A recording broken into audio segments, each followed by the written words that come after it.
For centuries, artists have used their work to explore and express their identity. Daniela Catto introduces a Milwaukee woman offering a glimpse of her multi-dimensional and colorful life through art. Not Latina enough or not black enough, like things like that. I know when I was younger, skin color was a thing. Like when I would tell people like I was Cuban. Anna Marie Edwards is a young Afro-Latina artist, the lead teaching artist for the Environmental Arts Internship Program at Artworks from Milwaukee and the lead photographer at Gaining Visuals. We focus on black narratives in Milwaukee and like black businesses, entrepreneurs, influencers, and things like that. Edwards grew up in Alabama, but she's not your average Southern gal. Different music, like I might listen to like bachata music and then listen to R&B. Raised by a Cuban mother and a black father.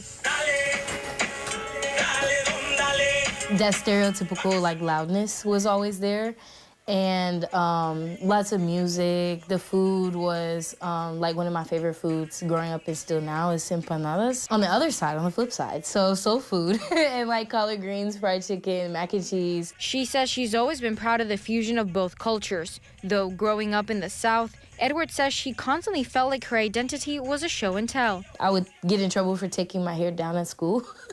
I would take my hair down a lot and show people like, look, this is what it looks like, you know, like this is what it is. Now, as an adult, Anna Marie Edwards says as societal expectations continue, she draws inspiration from that, literally. Being called unprofessional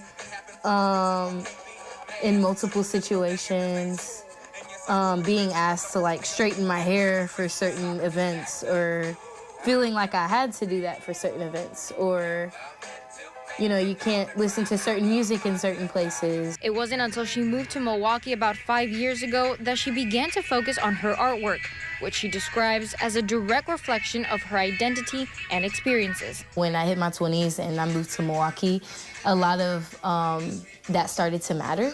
So me not being fluent in Spanish or me not knowing certain Cuban foods. In the black community, there is colorism, and like me being more of a light-skinned girl and claiming to be black sometimes is difficult.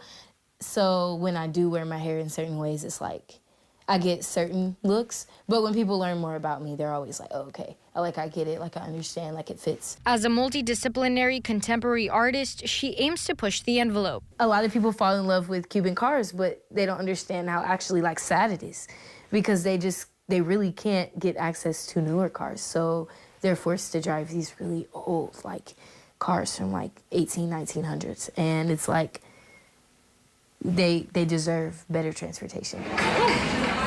Provoking emotions and deeper feelings through photography, paintings, and mixed media. I'm transferring old 1950s Newsweek magazines I got from an estate sale. And they were made and printed in the 1950s, so they're like insanely racist.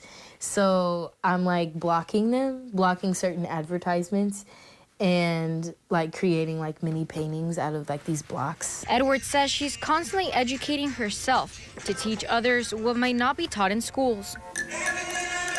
What does it mean to have a hidden identity, and like what does it mean to have a history that is hidden in today's like educational system? Though some people might not agree with it. Question, oh, she might spark, you know, too much conversation, or she's too political, or this is too much for this type of audience to bear.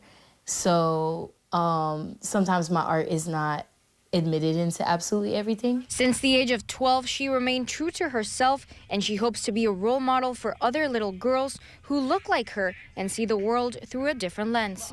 One could never be too proud of who they are and who they come to be. Can't listen to certain music in certain places, empower people and things like that, to be themselves unapologetically.